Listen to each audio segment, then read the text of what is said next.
This is the 2025 Reflection 100 Series 22RK, which is going to be the shortest in the 100 Series lineup. Now, this is intended to be half-ton towable. That's exactly what Grand Design has come out and said.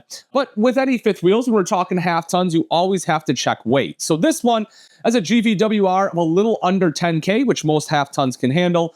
But where you might run into problems is going to be payload. You're looking at a little over 1,100 pounds for ton weight. So make sure you pay attention to that. However, if your truck can tow it, they've done a lot right here. It's a good floor plan. It's going to be more affordable than a lot of other fifth wheels out there. So let's dive into it. So I want to start off with the kitchen itself. Being a rear kitchen, this of course is the highlight. You'll see that it has pressed or thermal-formed countertops, just going to be a step above your T-mold, kind of a step down from true solid surface. But it does still allow to undermount the sink, which is what they have done with the stainless steel bowl here. High-rise pull-out faucet as well. You get the drying rack window in the back. So, you know, if you do have a nice view out the back, you might be able to enjoy it. But more importantly, it just lets in some natural light. Over to the side here is going to be the 3-burner recessed cooktop with a glass cover. Do a little bit of prep space in between, and underneath the cooktop is going to be the oven. Plus, you have a really big drawer under that, which is great for pots and pans. Now, any functional kitchen, you have to have some drawers, and man, oh man, they actually did a really good job. These are really deep, very, very usable drawers for those three. Coming right over here, there is enough space underneath the sink for a trash can, so another win. And once again, you get 3 additional drawers right over here, so just great overall storage space. Now, you have storage down below, but you have storage up top as well. You have the solid doors here. You have the tinted glass in the middle. And again, you know, the solid doors here kind of help them to break that look up. I really like what they've done. Also, I like the fact that this is just a little bit more recessed than these ones. So as you're washing dishes, you're less likely to hit your head. That was pretty smart design. You also see over to this side is a microwave, and then a hood, of course, under that. Now, kind of rounding out the kitchen, I guess, is going to be right here in the slide out. So they're not the only manufacturer to have this floor plan. There's definitely others out there, so bear that in mind as well. But again, like I said, they definitely did some things right. You will see the fridge right here in the slide out. Right next to that is going to be the theater seats. Now, this, of course, is going to be right across from the TV, and I really do like this setup. It's my favorite part about the floor plan is that you have theater seats right across from the dinette. So if you have guests over, it's actually, even though it's a smaller fifth wheel and really built for 2, it's still good for entertaining. You'll see that the center armrest here, this does fold up like so, or if you want it down for that theater seat feel, you can drop it down. Some cup holders there, as well as USB ports. And as you would expect, they do both recline.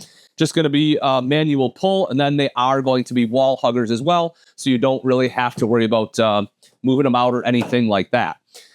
One thing I am not a fan of is carpet. I feel like we've gone back in time.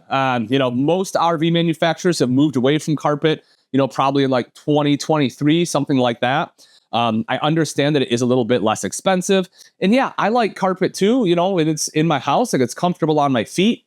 But in an RV, especially in like kind of a high traffic area right here where my feet are always going to be when I'm sitting, it's just going to get dirty. It's just not something that I absolutely love. Let me know your thoughts. Do you like the carpet? Is it going to be a point of contention for you? Something that's going to stop you from getting it?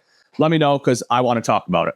You'll also see that they have windows all the way around, letting in some natural light in that slide out. And as we talked about over here, this is going to be the dinette. And again, this is probably my favorite seat in the house for, you know, if I have friends over. It's just my wife and I were going to be there. But here you can play a game, you can have meals, you get a view out to your campsite, which is great. And then right up top is, as I mentioned, going to be that TV with some additional storage space there as well. I also do want to point out this right here. So as soon as you walk in, you have some little cutouts. Personally, I'm probably putting some shoes in there, but obviously you can do whatever you want. Plus you have drawers.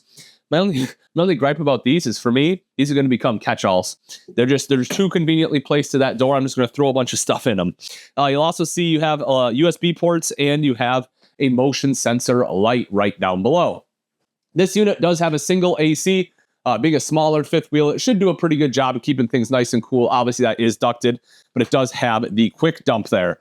You will see the thermostat is going to be located right here on this wall.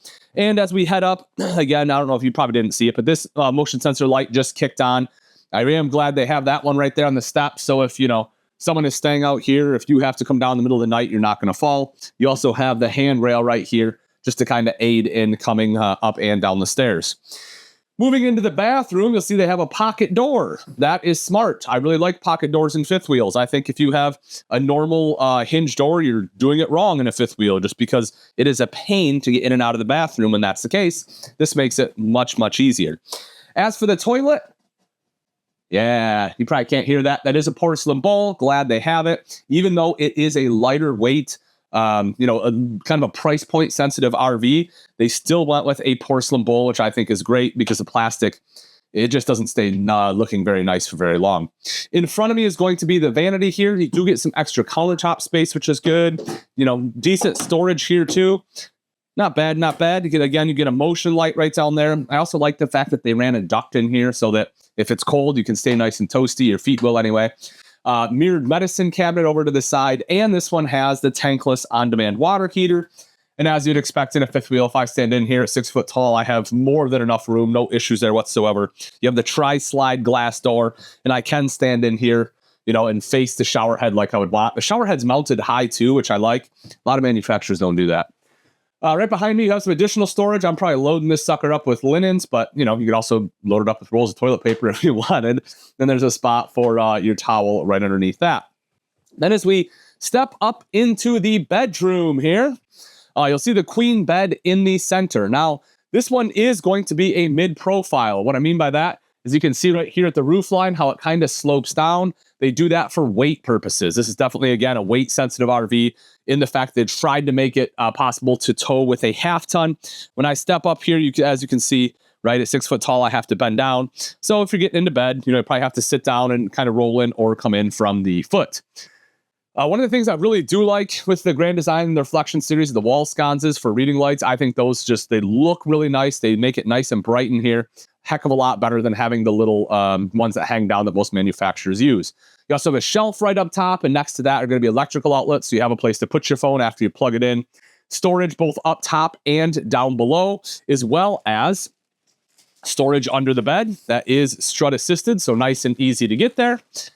And then a few other things. One of them is going to be your main wardrobe is actually located here. It does have mirrored doors on there. Light in there too, but that'll have a hanging rod. You have some storage drawers here, plus a cutout. And the last couple things, one is the fact that this is going to be prepped right up top here for a second AC. So if you do want a second AC, again, it's already prepped for it. It comes with one, but you can get the second optional. And then over on the other side is going to be TV hookups in case you want a TV in the bedroom. All right, let's take a look at the outside of the 2025 Reflection 100 Series 22RK. Of course, we have the front cap right up here that is going to be painted. You'll also see that you have lights in case you're hooking up or disconnecting at night. Then as we drop down underneath, open this one up.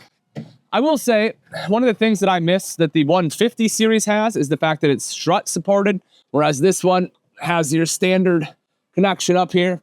I definitely prefer the struts. But as we take a look in here, you will notice that this is going to be pretty much the same as a 150 series. You have the 60 amp MPPT solar charge controller with a 180 watt solar panel up top. You can see the solar disconnect right over there. This is the battery box, but this right here is going to be your distribution box that has the battery disconnect built in. You also see that this one is inverter prepped. So if you want that inverter, you can have that installed. That way you have some more power options when you're out camping. Open this guy up for propane. Well, you can see normally you'd have a 30 pounder there, one on the other side as well. And coming back a little bit further here, a couple of things I really like about this. One, you have nice thick doors. You can see they're just like heavy duty. With that, you have big slam latch. They're metal components. They work the way they should. Definitely in my opinion, the best latches out there. It's also going to be a magnetic catch, which is nice. And if we take a look inside, you'll see that they did a good job with the plumbing. You don't have anything running through vertically. You have your textured bottom here. You also see that you have a place for your TV hookups if you want a TV. And so you can just take those hookups, drop them right down here and be able to have that outside. As I mentioned, we were inside. This one does have a tankless water heater. Furnaces right next to that. Right up top is going to be the power awning with an LED light strip, so you can camp right underneath here. Now, I always prefer if, this isn't going to be in the main camp space just because it does blow out hot air, but that's not going to be a deal breaker by any stretch. As we drop down and take a look, something I really do like about the Reflection series is the fact that they use Goodyear endurance tires. That's just huge in my eyes. These are going to be 225/75 15-inch tires, aluminum alloy wheels. You can also see the Moride 3000 there. So that way it'll give you essentially 3 inches of movement. It uses a rubber compound in there, so that way it's just going to tow a lot better. When you get to your destination, things aren't going to be broken and moved around. It also has the Tire Link tire pressure monitoring system. Great peace of mind when towing. One thing that it doesn't have that the 150 will have will be your ABS. So this one does not have that on there, just for your knowledge. But it does have the ground control 3.0 still. So you do still have auto level. Touch a button, it levels itself out. I think that is huge, especially at this price point. Really glad that they kept the auto level on there. Entry is going to be similar to the 150 series as well. It's nice and big. You get the Moride step above it, step system, aluminum treads. This first one is a little bit larger as well. You'll also see that you have the big foldable grab handle. Really surprised they kept this one on here at this price point. But I'm glad they did, again, just because you have, that control from right here, from the very first step all the way up. Whereas, the other ones you have to reach. And if you have bad knees, you're a little bit older, that can be a pretty big deal. Dropping down right here, you have the leash hitch. So if you have a doggo with you, place to be able to hook them up, which is super convenient. Coming around to the back, rear ladder, 300-pound weight capacity, so you can climb up onto the fully walkable roof. You'll also see that you have backup camera prep right there in the center. And if we drop down right here, this is going to be our 2-inch receiver. That has a 3,000-pound weight limit on there, 300-pound for tongue weight. So if you have like a bike hookup or something like that, you have a bike accessory for bike carrier, can be up to 300 pounds. It also has a flat 4. So if your state allows it, you can actually tow something else behind this, like a boat or something like that. But again, please make sure you are following all state regulations. Something I do want to point out right down here is going to be a termination. You will also see a gray tank valve kind of over to the side. Cool thing about that, though, is it is in the underbelly, so that is going to be heated and insulated, so that way it'll be protected from cold weather. And you'll see another termination is going to be located right there. I also love that they have lights, because if you're like me, a lot of times you're going to be dumping late at night or hooking up late at night. You also see that you have 50-amp detachable power cord right here. And then our maintenance or convenience center is going to be right next to that. So this has a couple different things. You have outside shower with hot and cold water. You have the Nautilus system. So that way, whether you need city water, want to power fill the tank, whether you're dry camping, whatever it may be, you can just turn these in the proper orientation, which it shows you right up here. You'll also see black tank flush, and this makes it nice and easy for winterization as well. So that's a huge plus. I talked about the valves in the back, but you'll see here, these valve bodies are insulated too. So again, if you plan on doing some cold weather camping, this one can handle it. And right over to the side, you will see that this one, as I mentioned earlier, has the auto level. If you are interested in the 22RK and you want to know price and availability, there will be a link in the description. Thanks for watching. I'm Ian Baker. Until next time, we'll see you.